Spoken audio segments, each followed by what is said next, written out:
का सिलेक्शन है। ये कह सकते हैं कि आप उस जंग के सोल्जर से, और मैं उस जंग का एक मैं भी सोल्जर ही हूँ। मैं तो आपको लीडर नहीं मानता, मैं भी सोल्जर ही मानता हूँ, लेकिन हाँ उस सोल्जर का मैं आगे का इंजन हूँ। और मैं प्रयास करता हूँ कि उस इंजन में बहुत दम रहे, क्योंकि सारे डब्बों को तभी खींचेगा। और प्रयास करता हूँ कि जो सोल्जर्स हैं वो सारे मजबूत सोल्जर्स हों। यही कारण है कि क्लास में अक्सर देखा होगा आपने, बहुत से कोचिंगों में अगर कोई फर्स्ट आ रहा है तो फर्स्ट ही आएगा, वही हमेशा फर्स्ट आएगा। मैक्सिमम कोचिंग में देखा होगा आप लोगों ने, तो फर्स्ट सेकंड थर्ड आ रहा है तो डेली वही फर्स्ट सेकंड थर्ड आएगा। मेरे पास ऐसा नहीं है। मेरी क्लास में सारे सोल्जर्स में चाहता हूँ, जैसे अगर मेरा बैच होता है ना, स्पेशल बैच, इस पर देखता हूँ कितने लड़के हैं, 10 हैं, 20 है, 5 जो भी है, तो ये नहीं रहता है कि वो घर है अभी नया नया किताब खत्म किया हुआ है तो उसका ना हो, नहीं, सबका हो।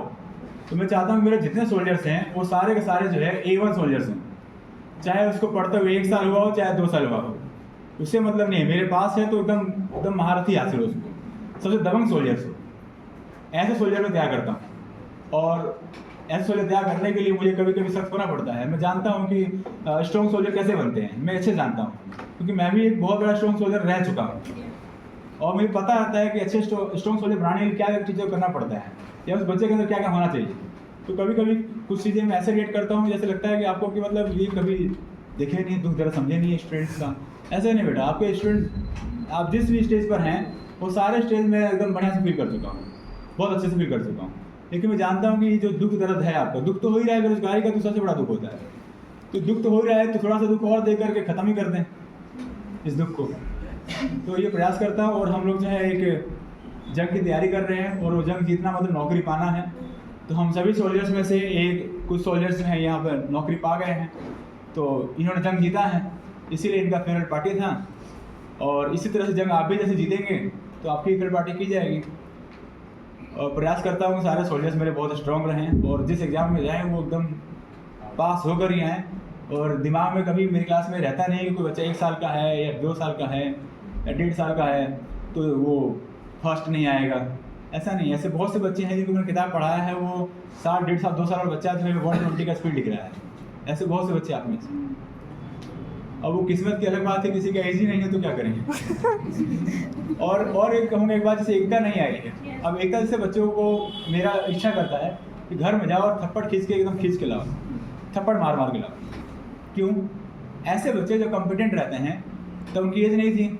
ऐसे बहुत से फॉर्म में जानता हूँ एकता का कॉम्पिटेंट थी, लेकिन एज की वजह से भर नहीं पाई थी। हाँ, बहुत से एग्जाम थे उसको, और जैसे ही वो 21 क्रॉस करी है वो घर में बैठ गई। आप ठीक रिटर्न तैयारी करते हो तो रिटर्न के लिए मैंने कई सारे प्लेटफॉर्म तैयार कर दिए हैं। संडे को रिटर्न टेस्ट लेता हूँ, और भी कई सारी चीज़ें हैं, फीडबैक लेता रहता हूँ। तो आप ठीक है, स्टूडेंट मत बड़ी, मेरे पास फीस की जरूरत नहीं है, आपको केवल टेस्ट देने चले आइए अगले संडे को। मुझे मालूम चलेगा मेरा बच्चा कहाँ पर जा रहा है। अब आप में से जितने बच्चे हैं, अब सबके बारे में मुझे पता है कि किसकी टाइपिंग वीक है, किसका शॉर्ट वीक है, किसका रिटर्न वीक है, ये तीनों चीज़ पता है। और जो जंग होना है वो 3 ही आधार पर होना है। जो जंग जीतेंगे हैं उसमें 3 ही स्टेज हैं, टाइपिंग, शॉर्ट हैंड, रिटर्न। इसके अलावा चौथा तो कुछ है नहीं। तो कम से कम मुझे पता रहेगा कि किसमें क्या कमी है, पता तो रहेगा एटलीस्ट। अब मान लो जो लीडर है, या जो कह सकता हूँ कि मैं अगर सबसे हेडी लीडर हूँ अगर सोल्जर्स में, तो पता तो होना चाहिए कि मेरे जो सोल्जर्स हैं उसमें क्या कमी है, उस हिसाब से आगे करूँगा। तो कम से कम बच्चे शॉर्ट हैंड रिटर्न टेस्ट देने के लिए भी नहीं आते। तो एकता जैसे बच्ची है, और 2-4 बच्चे ऐसे हैं जिनको मतलब मेरे निगाह में है कि इनकी नौकरी जल्द लगने ही वाली है। तो ऐसे बच्चों को तो मैं पहले कोशिश करता हूँ ग्रुप से निकालूँ, तो हो सकता है ग्रुप से निकालने में कुछ बच्चे बुद्धि आ जाती है, तो 90% बुद्धि आ जाती है ना। हाँ, 90 और भी है। तनु मम्मी बैठी हुई आई नहीं आई, तनु मम्मी का फोन आ गया। 90% लोगों की बुद्धि आ जाती है ग्रुप से निकालते ही, 10% में नहीं आती है। अब क्यों नहीं आती, किस वजह से नहीं आती है पता नहीं। हो सकता है 10% तो यही सोचते होंगे कि सर का मैं कैसे फेस करूँगा या फेस करूँगी। बेटा फेस तो एक दिन करना ही पड़ेगा, पहले कर लो। तो ये है, बाकी सब बच्चे अच्छे हैं, और मानसी का भी अच्छा हुआ, घर बन गया, लग गई।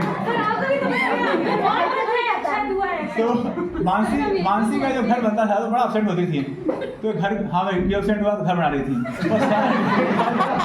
इससे घर बनता था। और मैं किसके लिए बना रही हूँ? एक भाई है, बस एक भाई है ना, 2 भाई है, कोई नहीं है सर यहाँ पे।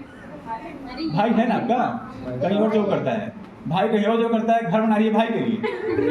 अच्छा, जब स्पेशल बैच में आती थी, जब डांटता था तो मैं तो खुद चाहती हूँ मेरी शादी हो जाए। जब मैं बोलता था कि बेटा मैं कार्ड डालो नहीं तो तुम्हारी शादी हो जाएगी, तो बोलती थी मैं तो खुद ही चाहती हूँ कि मेरी शादी हो जाए जल्दी से, खत्म मेरे पढ़ाई के टेंशन। खाना बनाते परेशान हो गए। इतना खाना सब कुछ तो मेरे ऊपर ही है, लेकिन- घर कौन संभाल रहे हैं? लेकिन ऐसे बच्चों को मैं जानता हूँ अच्छे से, नौकरी लगने के बाद ये बच्चे शादी करती नहीं है। Yes, sir.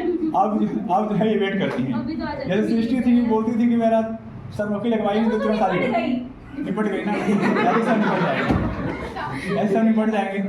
और सबसे बड़ी एक दिक्कत ये खत्म हुआ क्लास से, 3 लोग में बड़े परेशान किए थे प्रिंट निकालने में, कॉपी निकालने में।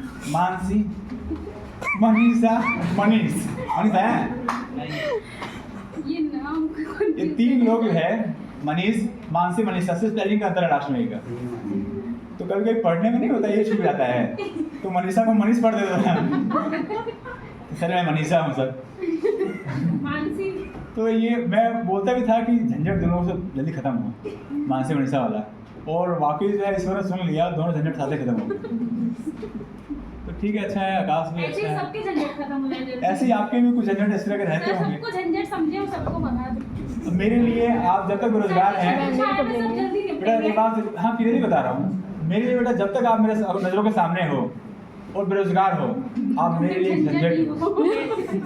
इसलिए बता रहा हूँ, आप मेरे लिए झंझट ही हो। जैसे घर बन रहा है ना, ये मेरे लिए टास्क है, जल्दी खत्म करना है, वैसे ही आप मेरे लिए, आप मेरे लिए, एक एक बच्चा मेरे लिए टास्क है, उसको जल्दी खत्म करना है, जल्दी नौकरी लगा, काम खत्म। अब उसके बाद वो टच में रहे तो ठीक, ना रहे तो ठीक, जब तक उसका रोजगार नहीं मिलता तब तक मेरा टेंशन ज़्यादा है। आप मेरे लिए एक बच्चे नहीं, आप मेरे लिए एक टास्क है, आप मेरे लिए मतलब एक एम है। जैसे बेरोजगार था ना, तो नौकरी पाना मेरे लिए एक aim